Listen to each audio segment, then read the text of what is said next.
सबसे पहले तो ये बताइए, पाकिस्तान की तरफ से एब्सोल्युटली जो कुछ अमेरिका की तरफ से किया गया है कल रात, उस पर मजम्मत की गई है। अमेरिकी हमले में के जवाब में ईरान क्या करने जा रहा है, क्या इत्तलात हैं आपके पास इस हवाले से? और साथ साथ ये भी बताइएगा कि अमेरिकी अड्डों पर भी कोई हमला हो सकता है, और पार्लियामेंट की तरफ से भी सुनने में आ रहा था कि कोई अहम फैसला होने जा रहा है, स्टेट ऑफ हुर्मुज़ बंद करने जा रही है, तो इसका भी डिसीजन हो गया है? इस पर भी जरा बताइएगा। जी देखें, जवाब इस वक्त जो नजर आ रहा है, तासुर जो नजर आ रहा है और आपके सामने भी है, पार्लियामेंट ने अग्री कर लिया है कि स्ट्रेट ऑफ हॉर्मुज़ को बंद करेंगे। और जरा ये भी कह रहे हैं कि जो इनके सुप्रीम लीडर है ईरान के आयतुल्लाह खामनेई साहब, उन्होंने भी प्री अप्रूवल ही था स्ट्रेट ऑफ हॉर्मुज़ का। तो स्ट्रेट ऑफ हॉर्मुज़ को नो डाउट आई थिंक बंद करेंगे ये लोग, जो मुझे नजर आ रहा है यहाँ पे। उसके अलावा जो बेसिस हैं जिनकी आपने बात की, उनको भी टारगेट करना टेबल पे है। एंड जो रेड सी है, रेड सी के अंदर भी हुतीज की तरफ से एक्शन, हुतीज ने कह दिया कि हम करेंगे। तो एट द सेम टाइम एक बड़ी इंटरेस्टिंग चीज मैं आपको बताऊं, यहाँ पे जो स्ट्रेट ऑफ हॉर्मुज़ में अभी कुछ टाइम पहले, तीन घंटे पहले, 2 या 3 घंटे पहले जैमिंग बड़े बड़े बड़े बड़े पैमाने पे हजारों की तादाद में जैमिंग ऑफ जीपीएस लोकेशन शुरू हो गई थी। और 27 से ज्यादा लार्ज ऑयल कैरियर्स जो है उन्होंने रिपोर्ट किया है। मैरीटाइम प्लेटफॉर्म की खबर है, आप चेक कर लीजिएगा कितनी नहीं है, जो मैं देखता शुरू कर दिया है रिस्पांस टू द यूएस। अच्छा जॉन, मुझे बताइए ईरानी अवाम का इस वक्त रिस्पांस किस तरह का है? पैनिक में दिखाई देते हैं या फिर बदला लेने के जज्बे से सरशार हैं? क्या है वहां पर? अभी पेज़ेश्कियान साहब इनकलाब स्क्वायर पे थोड़ी देर पहले, 1.5 घंटे 2 घंटे पहले मौजूद थे आम लोगों के साथ। ठीक है, खुशियां मना रहे हैं लोग और लोग बड़ा पुरजोश हैं। हैरत की बात है, जबकि अनएक्सपेक्टेड, मैं तो एक्सपेक्ट ही नहीं कर रहा था। बट लोग इस वक्त यहाँ पे उल्टा खुश हो रहे हैं। जाहिर है परेशान भी हैं, ऐसी बात नहीं कि कोई परेशानी नहीं हो रही, जाहिर है परेशान भी लोग हैं कुछ। बट जनरल अवाम में खुशी का इजहार नजर आता है कि अब देखना, ईरान को तो मौका मिल गया डायरेक्टली इंगेज करने का अमेरिका के साथ। और अमेरिका, यहाँ पे बोलते हैं लोग कि यहाँ पे गलती की है अमेरिका ने स्ट्राइक करके डायरेक्टली। तो रिस्पॉन्स यहाँ पे ऑब्वियसली लोग एक्सपेक्ट कर रहे हैं गवर्नमेंट से, और लोग अभी भी I guess, I am shocked, but अभी भी लोग जो है वो पॉजिटिवली देख रहे हैं चीजों को। अच्छा जॉन, मुझे ये भी बताइए, आपके वजीर खारजा जो हैं वो अब जा रहे हैं रूस, तो क्या रशिया से बाकायदा तौर पर जंग में हिस्सा लेने या फिर अस्करी मदद की दरख्वास्त की जा सकती है या कर रहे हैं? देखें, दरख्वास्त ईरान ने जो इनका ऑफिशियल स्टांस है वो यही है कि कोई एड नहीं लेंगे, कोई इनका कोई प्लान नहीं है एड लेने का। दिमित्री मेदवेदेव ने भी अभी ट्वीट किया है, बड़े अभी आप देख सकते हैं कि न्यूक्लियर वेपन्स देने के लिए तैयार हैं कुछ मुल्क। आई थिंक रशिया की तरफ पोटेंशियली इशारा हो सकता है, लेकिन ईरान ने कभी भी एड किसी की रिक्वेस्ट नहीं की। हुतीज भी जो खड़े हुए, जो रेड सी के अंदर जो उन्होंने कहा है कि वो ऑपरेशंस करेंगे, टारगेटिंग करेंगे, वो भी खुद से ही वॉलंटरीली कर रहे हैं।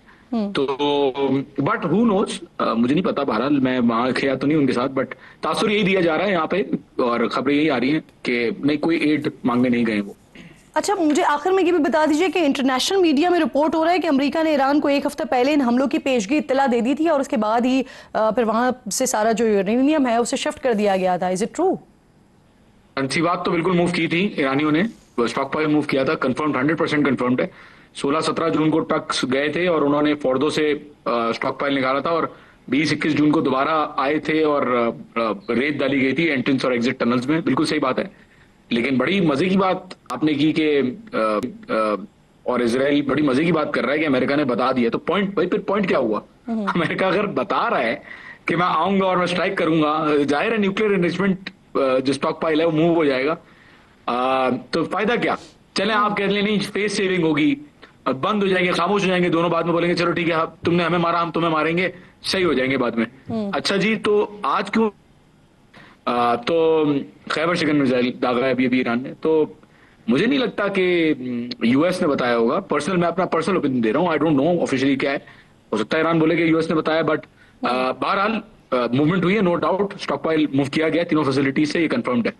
और आई डोंट नो इसमें कितनी सदाकत है कि अमेरिका ने बताया था कि वो अटैक करेंगे। लेकिन ईरान को खदशा तो था कि इस तरह के इकदाम किए जा सकते हैं, इसी वजह से फिर 16 और 17 जून की, जिस तरह से आप भी बता रहे हैं, उसकी दरमियानी शबों में ये सारा का सारा जो यूरेनियम है इसे शिफ्ट कर दिया गया। बहुत बहुत शुक्रिया आपका जॉन हुसैन, मुसलसल हमारे साथ मौजूद हैं और पाकिस्तानी नाज़रीन को ईरान में क्या हो रहा है उससे मुख्तलिफ चैनल्स पर साथ होते हैं और आगाह करते हैं। आपके बेहद शुक्रगुजार हैं। हम एयर कोमोडोर खालिद चिश्ती साहब, दिफाई तज्जियाकार हैं, वो भी मुझे प्रोग्राम में ज्वाइन कर रहे हैं। खालिद साहब, आपसे सर बात का आगाज़ कर लेते हैं सर, क्योंकि जिस तरह की सिचुएशन हो रही है, अमेरिका की तरफ से जो दावा किया गया है कि तीनों जो उनकी फैसिलिटीज़ थी वहाँ पर धमाके किए गए हैं, उसे तबाह कर दिया गया है मुकम्मल तौर पर और अब अमन की तरफ जाना चाहिए।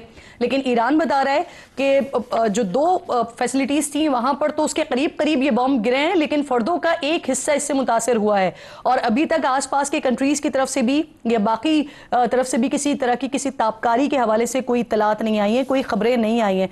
तो हम ये कह सकते हैं कि अमेरिका अपना मुकम्मल हदफ जो सोच रहा था उसे हासिल करने में कामयाब नहीं हुआ है, जिसको कांग्रेट्स कर दिया था कल डोनाल्ड ट्रंप ने।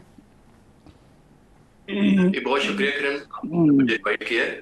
देखिए, बिल्कुल आप सही कह रही हैं कि अभी तक ये कंफ्यूजन है। एक तरफ अमेरिकन सदर ने ये ऐलान किया है कि हमने मिशन मुकम्मल कर लिया है और इसराइल को बहुत हद तक महफूज कर दिया। उन्होंने कंप्लीट नहीं कहा, बहुत हद तक महफूज किया है। जहां तक ईरान की मैं इंफ्रास्ट्रक्चर देख पाया हूं, जो उनका ईरानियन है मुख्तलिफ रिसर्च के थ्रू, उनके जो 3 जगह पर डेफिनेटली हैं ये, लेकिन ये जो कुम के पास है ये सबसे बड़ा इनका प्लांट है, जो पहाड़ों का एक सिलसिला है उसके दरमियान में है। ये एक बहुत बड़ा कॉम्प्लेक्स है, मोस्टली अंडरग्राउंड है और ये आपस में कनेक्टेड भी है और इसको हिट करना इतना आसान नहीं था और नहीं है भी शायद। 90 मीटर कहा जा रहा है, जो कि तकरीबन 270 और 300 फुट के करीब उसकी डेप्थ बनती है, जो बहुत ज्यादा है, अनयूजुअल है। और अगर आपने जो पूछा कि अमेरिका की कैपेबिलिटी क्या है, उन्होंने ये जो B-2 बॉम्बर यूज किया है, इस पे डेफिनेटली ये नया जहाज है एज कम्पेयर टू B-52 जो तकरीबन 60 साल पुराना है, वो भी स्ट्रेटेजिक बॉम्बर है, लेकिन ये एक प्योर स्टेल्थ जहाज है जिसको इस्तेमाल किया गया है। और मैं आपके व्यूअर्स को एक आसानी के लिए एक और भी बताता चलूं कि ये B-52 और B-2 एक यहाँ पे आइलैंड है डेगो गार्शिया में, साउथ ऑफ इंडिया। अगर श्रीलंका से आप सदर्न लाइन लगाएं, एक 1800 किलोमीटर दूर एक डेगो गार्शिया का एयर बेस है। ये तकरीबन 200-300 साल पहले तक यहाँ मकामी लोग रहते थे, फिर यूके ने कब्जा कर लिया डेगो गार्शिया पर और उनको नेटिव को मूव आउट कर दिया और फिर ये अमेरिका ने ले लिया। इस वक्त इनके पास जहाज B-52 भी और B-2 भी वहां पे बेस है, क्योंकि इतना छोटा जजीरा कि मुश्किल से एक एयर बेस ही संभाल सकता है उसमें। यहाँ से करीब पड़ता है, इतनी रिफ्यूलिंग जो उन्होंने कहा 18 घंटे हमने की है और जाहिर है रिस्क भी लिया उन्होंने कि डिटेक्ट ना हो जाए। डेगो गार्शिया से भी ये उड़ सकते थे, लेकिन मुझे लगता है कि एक तो सिक्योरिटी लीक होने का खतरा था कि मिशन प्लान आउट ना हो जाए। अगर डेगो गार्शिया से टेक ऑफ किया तो बहुत सारे दूसरे मुल्क नजर रखे हुए थे डेगो गार्शिया पर, तो उन्होंने एक तो ये सरप्राइज एलिमेंट किया कि अमेरिका से उन्होंने मेन लैंड उन्होंने उड़ाए। जहां तक इम्पैक्ट का है, ये तकरीबन 40,000 पाउंड का वजन उठा के ले जा सकता है स्टेल्थ होने के बावजूद। तो आपने कहा कि 30,000 का एक बॉम्ब है, तो जिसका मतलब है इन्होंने 6 जहाज ले गए, तो मोस्ट लाइकली इन्होंने 6 बॉम्ब गिराए हैं, तो जिसको हम कहते हैं बंकर बस्टर है। और ये 6 जहाजों का जो इम्पैक्ट है वो तकरीबन इसके वेपन का 50 से 60 मीटर तक ये पेनिट्रेट करता है। लेकिन अगर अमेरिका का ये बयान कि हमें टॉमहॉक क्रूज मिसाइल भी मारे हैं सबमरीन से, तो जो लिंक करते हैं तो मुझे फील हो रहा है कि पहले इन्होंने टारगेट या उस एरिया को सॉफ्ट किया है, उसके बाद ये बंकर बस्टर मारे हैं।